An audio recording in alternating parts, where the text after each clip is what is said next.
pessoal, tudo bem? No vídeo de hoje eu vou falar sobre o feudalismo.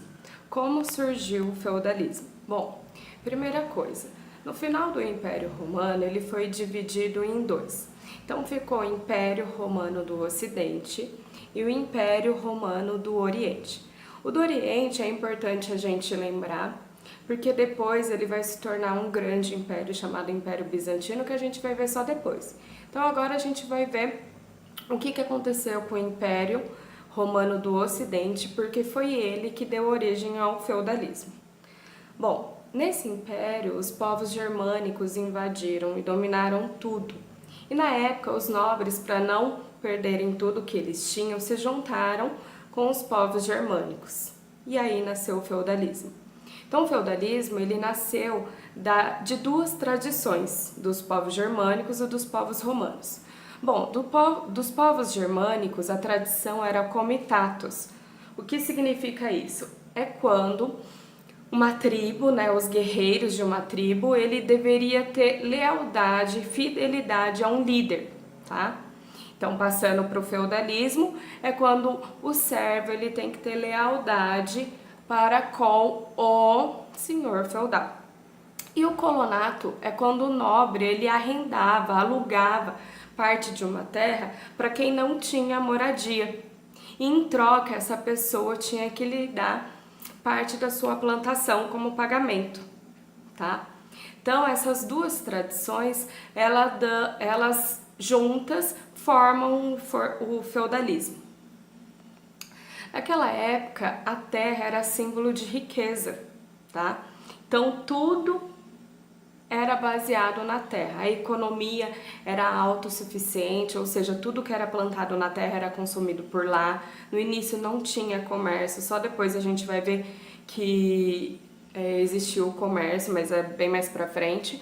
Então, no início do feudalismo, essas duas origens foram super importantes para a gente entender o sistema feudal, tá? Bom, além disso, a política era descentralizada. O que significa?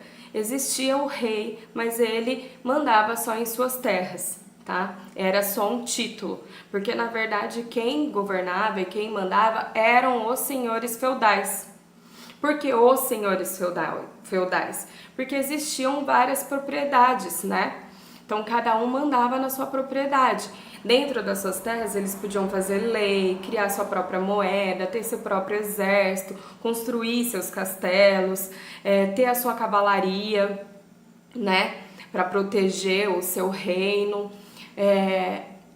Quem fazia parte da cavalaria? Eram os nobres também, porque eles tinham que ter cavalo, eles tinham que ser da Igreja Católica, eles tinham que saber a arte de esgrima. Então, só a nobreza fazia parte da cavalaria, tá? Além disso, eles também tinham a ajuda dos servos, né? Porque quando eles arrendavam essas terras, os servos em troca tinham que dar parte da sua alimentação, mas não só isso. Ele tinha várias outras obrigações. Então, quais são essas obrigações? Primeiro, tem a corveia, onde eles tinham que escolher alguns dias da semana para trabalhar especialmente para o senhor feudal. Tinha a formariagem, que era uma taxa que eles tinham que pagar se eles quisessem se casar. Tinha o tostão, que era uma taxa que eles tinham que pagar para a Igreja Católica, entre várias outras obrigações, tá? Essas são as principais. Então, gente, naquela época, a terra era muito importante. E o que eles faziam? Eles dividiam essa terra em três.